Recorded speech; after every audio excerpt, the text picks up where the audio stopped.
할렐루야. 2025년 11월 11일 화요일 삶의 첫 시간을 주님께 올려드립니다. 오늘도 말씀이 육신이 되어 우리 가운데 거하시는 예수 그리스도, 그분의 말씀으로 살아갈 때 승리하며 진정한 기쁨과 행복이 우리 삶에 넘칩니다. 이 아침에도 하나님께 우리의 인생을 맡겨드리며 주님께서 기뻐하시는 삶을 살아가는 믿음의 사람 되시기를 우리 함께 기도합니다.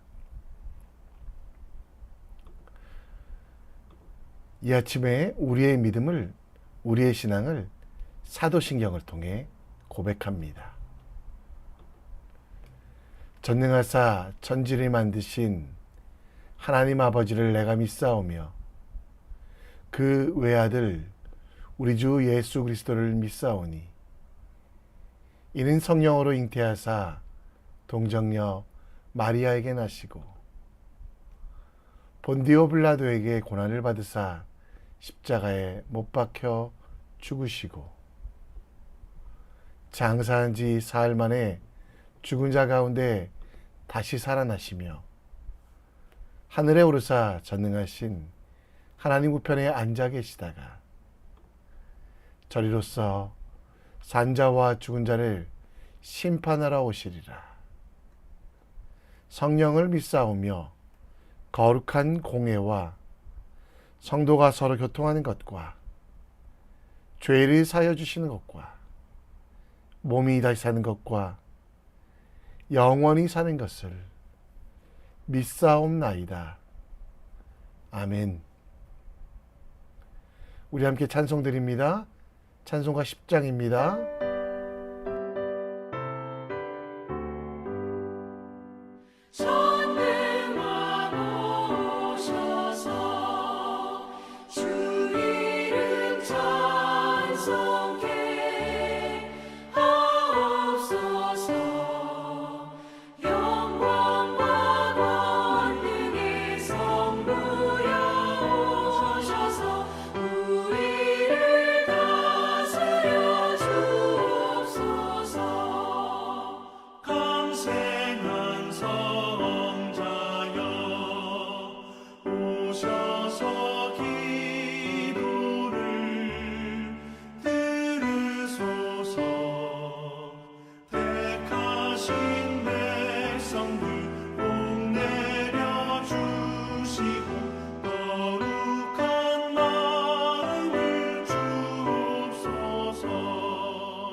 오늘 우리가 볼 하나님의 말씀은 에스라 8장 1절로 20절, 에스라 8장 1절로 20절 말씀 함께 읽겠습니다. 제8장 아닥사스다 왕이 왕위에 있을 때 나와 함께 바벨론에서 올라온 족장들과 그들의 계보는 이러하니라. 비느하스 자손 중에서는 게르솜이요, 이다말 자손 중에서는 다니엘이요, 다윗 자손 중에서는 핫두스요, 스가냐 자손 곧 바로스 자손 중에서는 스가랴니, 그와 함께 족보에 기록된 남자가 150명이요, 바한 모압 자손 중에서는 스라히아의 아들 엘 여호에네니, 그와 함께 있는 남자가 200명이요, 스가냐 자손 중에서는 야하시엘의 아들이니 그와 함께 있는 남자가 300명이요 아딘 자손 중에서는 요나단의 아들 에벳이니 그와 함께 있는 남자가 50명이요 엘람 자손 중에서는 아달리아의 아들 여사야니 그와 함께 있는 남자가 70명이요 스바디아 자손 중에서는 미가엘의 아들 스바디아니 그와 함께 있는 남자가 80명이요 요압 자손 중에서는 여히엘의 아들 오바디아니 그와 함께 있는 남자가 218명이요 슬로밋 자손 중에서는 요시바의 아들이니 그와 함께 있는 남자가 160명이요 베베 자손 중에서는 베베의 아들 스가리아니 그와 함께 있는 남자가 28명이요 아스가 자손 중에서는 학가단의 아들 요하나니니 그와 함께 있는 남자가 110명이요 아도니감 자손 중에 나중된 자의 이름은 엘리벨렉과 여우엘과 스마야니 그와 함께 있는 남자가 60명이요 비그우의 자손 중에서는 우대와 사부시니 그와 함께 있는 남자가 70명이었느니라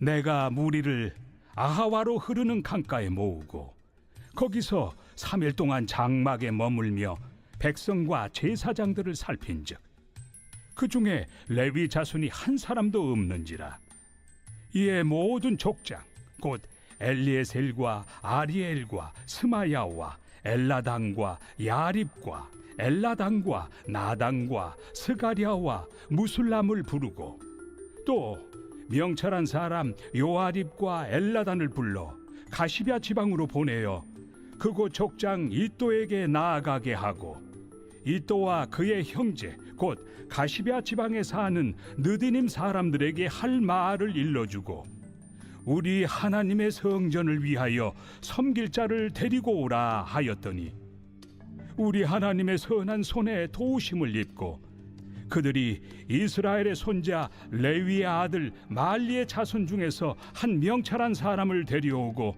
또 세레비아와 그의 아들들과 형제 18명과 하사비아와 무라리 자손 중 여사야와 그의 형제와 그의 아들들 20명을 데려오고 다윗과 방백들이 레위 사람들을 섬기라고 준 느디님 사람 중 성전 일꾼은 220명이었는데 그들은 모두 지명받은 이들이었더라. 아멘. 고든 맥도날드 목사님께서 쓰신 하나님께서 축복하시는 삶이라는 스테디셀러가 있습니다. 이 책은 하나님께서 사람들에게 창세전부터 복 주시기로 계획하시고 실제로 복을 주셨다라는 내용, 고통 가운데 있는 요셉에게 형통함의 복을, 전쟁의 중심부에 있었던 여호수아에게 승리의 복을, 이민자로 살아가야 했던 디모데, 그리고 적국의 왕비가 된 에스더에게 하나님께서 은사 주셔서 그들을 사용하시게 하는 복을 주셨다고 합니다. 그들의 삶이 흔들리지 않았던 이유, 그 복이 곧 하나님의 임재를 상징하여 수십 미터 파도 앞에서 배가 침몰하지 않는 것처럼 그 이유가 무게중심이 되는 벨로스트가 있는 것처럼 성경의 인물들에게도 하나님의 임재와 함께 하심이 삶의 무게중심되어 세상의 어떤 파도 속에서도 넘어가지 않고 침몰할 수 없음을 이야기합니다. 본문 8장에서는 에스라와 함께 돌아온 백성들과 그들이 한 일에 대해 기록합니다. 에스라, 그는 아닥사스다 왕의 허락으로 2차 귀환을 하기 위해서 대상자를 모집합니다. 그렇게 모인 사람들은 바벨론 강가에서 3일 동안 자기 스스로를 보게 됩니다. 사람들이 많이 모였고 능력 있는 사람이 가득하다고 좋아하기보다는 그들 속에 선지자가 혹은 제사장이 없음을 발견한 그들은 시간을 들여 하나님의 성전을 섬길 자, 곧 레위인들을 데리고 그들 가운데 함께 할 사람들을 찾게 됩니다. 에스라의 삶의 중심은 고국으로 돌아가는 것, 그것이 전부가 아니었습니다. 하나님께 예배하는 것, 그래서 예배하는 일에 그의 삶의 중심을 두었습니다. 바벨론 강가에 모인 백성들에게도 마찬가지로 하나님의 말씀, 하나님께 예배, 하나님이 기뻐하시는 삶이 그들의 전부가 되었고, 그 삶의 무게중심을 하나님께 예배함에 두었을 때 에스라는, 그리고 많은 이들은 흔들리지 아니하고 하나님의 역사를 감당할 수 있었습니다. 오늘 우리는 우리의 삶의 무게를 어디에 두고 있습니까?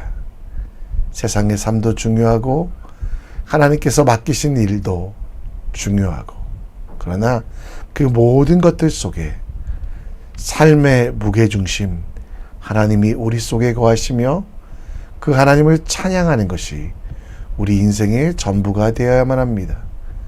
나의 성공, 성취도 중요하지만 요한복음 1장 14절 말씀처럼 은혜와 진리가 삶의 중심되어 어떠한 공격에도 어떠한 유혹에도 넘어가지 않는 믿음의 사람이 되어야만 합니다.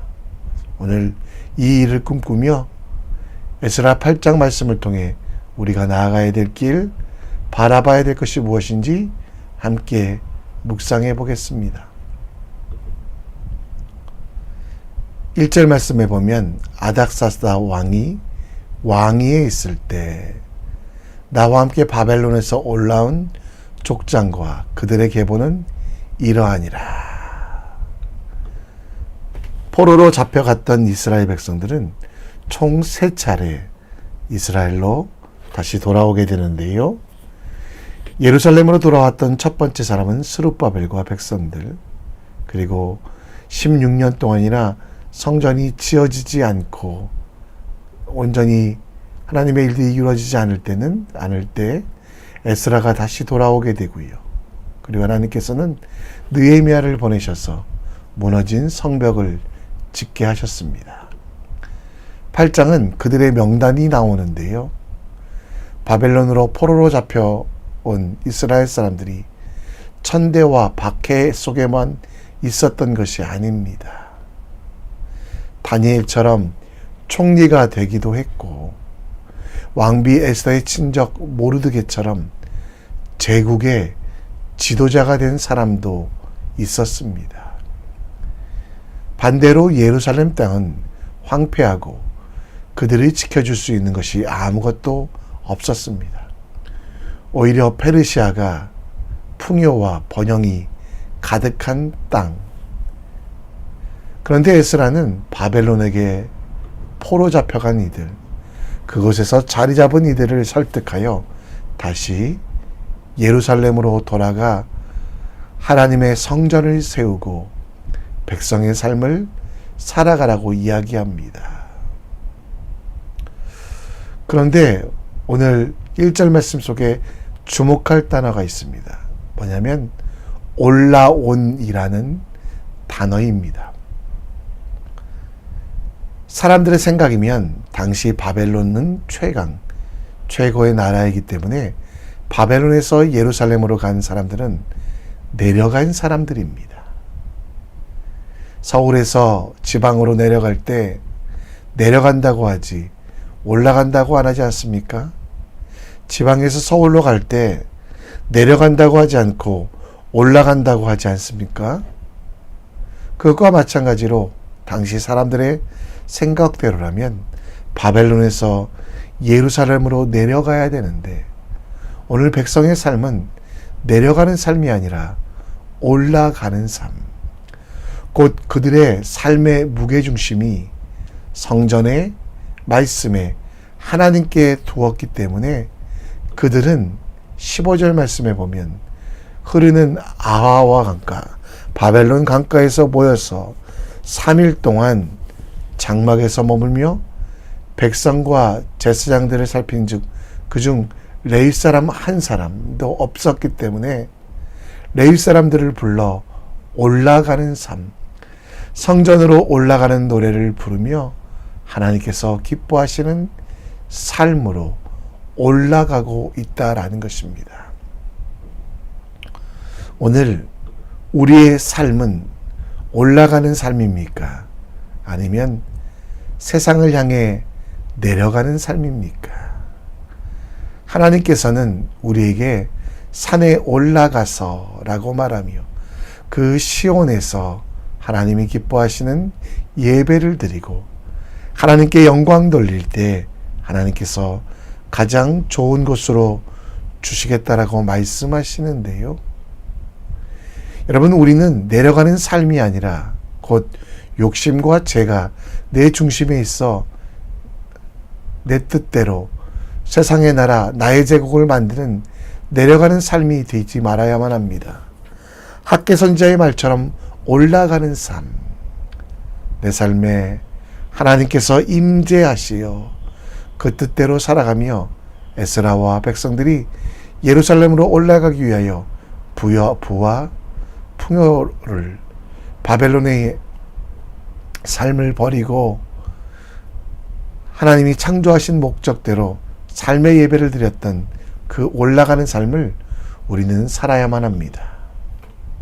오늘 주 여호와를 앙망하며 주님을 기뻐하며 올라가는 삶, 그 삶은 무엇입니까?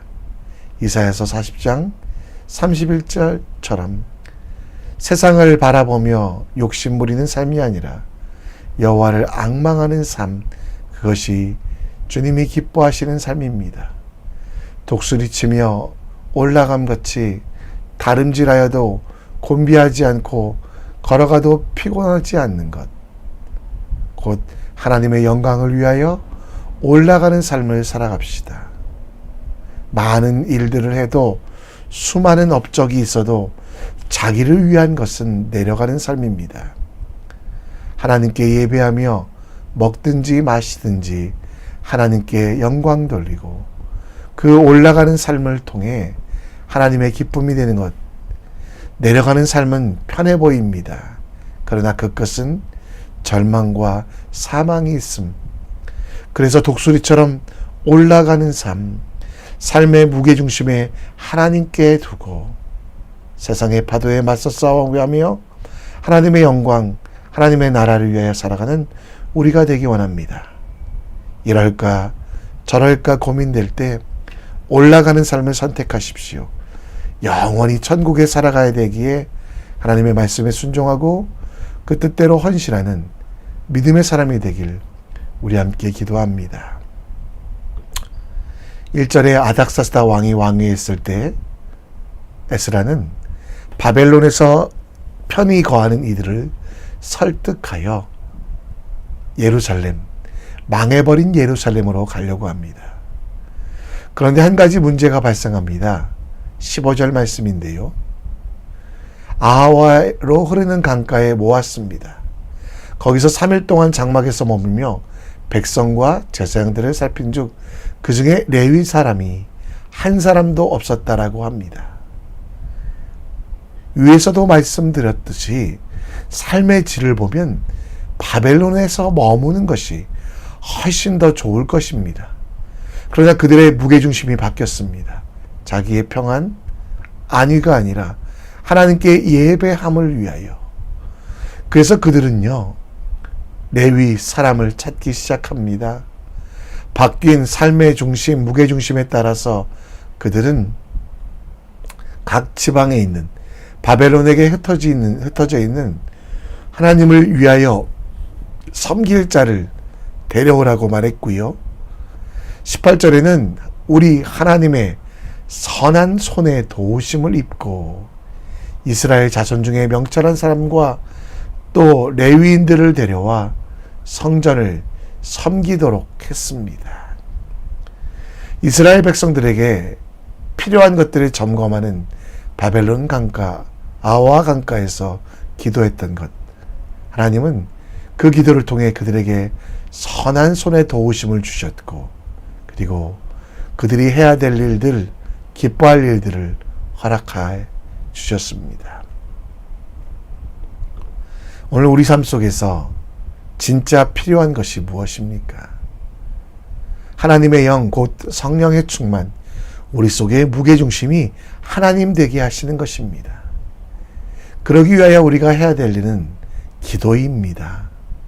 예레미야서 33장 2절 말씀처럼 부르짖고 하나님께 간구할 때 하나님의 뜻을 이루며 진정한 행복, 바벨론에서 탈출하게 됐다고 기쁨으로 가지 않고 3일 동안 금식하며 준비하며 눈물을 흘리며 기도했던 그 백성들의 기도, 그래서 하나님께서 그들에게 가장 선한 것으로, 좋은 것으로 주셨다라고 말씀합니다. 이 시대의 제사장 된 우리들, 그에 합당한 능력도 우리로부터 오지 않습니다. 하나님이 우리를 왕으로 택하신 족속으로 삼으신 것은 하나님의 능력으로만 가능한 것입니다. 오늘 우리에게 근본적으로 필요한 것, 성령 하나님께서 내 속에서 나를 인도하시기를, 나를 이끌어 주시며 그 지혜와 명철을 주시고 또 능력으로 내게 주신 모든 것들을 감당하게 하는 삶, 그러기 위해서 잠시 멈추어 오늘 내 삶을 주님께 맡기십시오. 내 뜻, 내 고집이 아닌 성령 하나님의 충만하심을 구하십시오.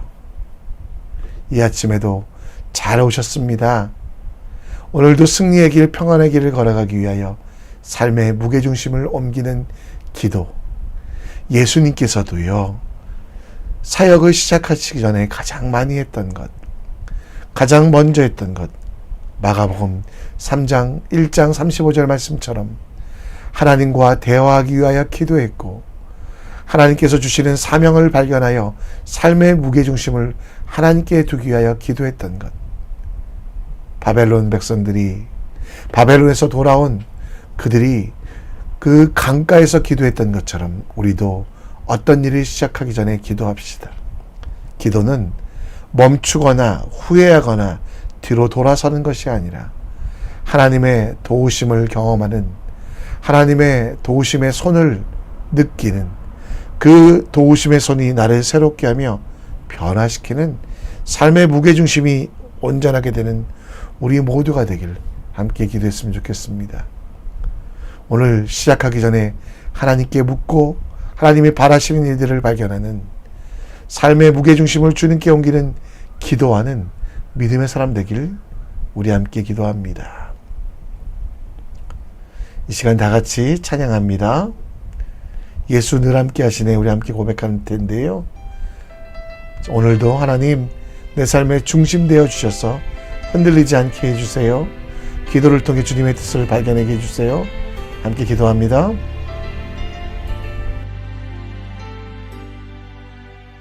고단한 인생길 힘겨운 오늘도 예수 내 마음 아시네. 지나간 아픔도 마주할 세상도 예수 내 마음 아시네. 고단한 인생길, 고단한 인생길 힘겨운 오늘도 예수 내 마음 아시네. 지나간 아픔도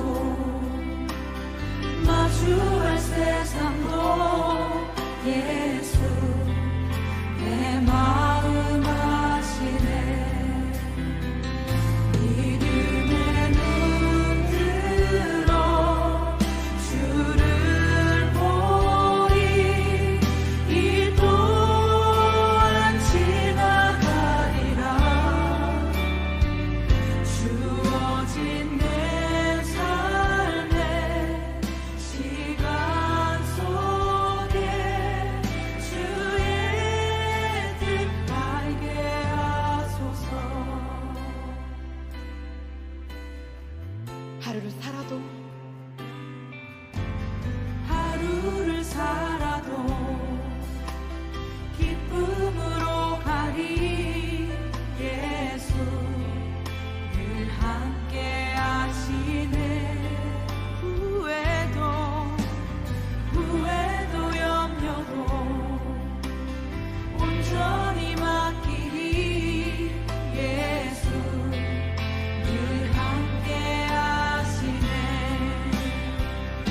오늘도 기도의 자리에 나아갑니다. 주님을 앙망하며 올라가는 삶이 우리의 삶입니다. 세상으로 내려가는 삶이 안 되기를, 그러기 위하여 우리 삶의 무게중심을 나로부터 하나님께로 옮기십시오. 어떤 일을 하기 전에 하나님의 기쁨이 되는지 발견해 보시고요. 그 뜻대로 살아가십시오. 잠시 멈추어 기도하는 것은 쓸데없는 시간 혹은 후회하는 시간, 또 실패의 시간이 아니라 주님께서 기뻐하시는 가장 귀한 시간입니다. 오늘 우리 삶의 무게중심이 주님께로 옮겨질 수 있도록 지혜를 간구하고 하나님의 능력의 손을 경험할 수 있도록 하나님께 우리 인생을 맡겨드리는 믿음의 사람을 믿을 수 있도록 우리 함께 기도했으면 좋겠습니다. 화요일은 나라와 민족을 위해 기도하는데요. 함께 나라와 민족을 위해 기도해 주시고요. 이 시간 다 같이 하나님 아버지께 기도하는 시간 같습니다. 기도합니다. 하나님, 정말 앙망하는 삶, 올라가는 삶 되게 하여 주시옵소서.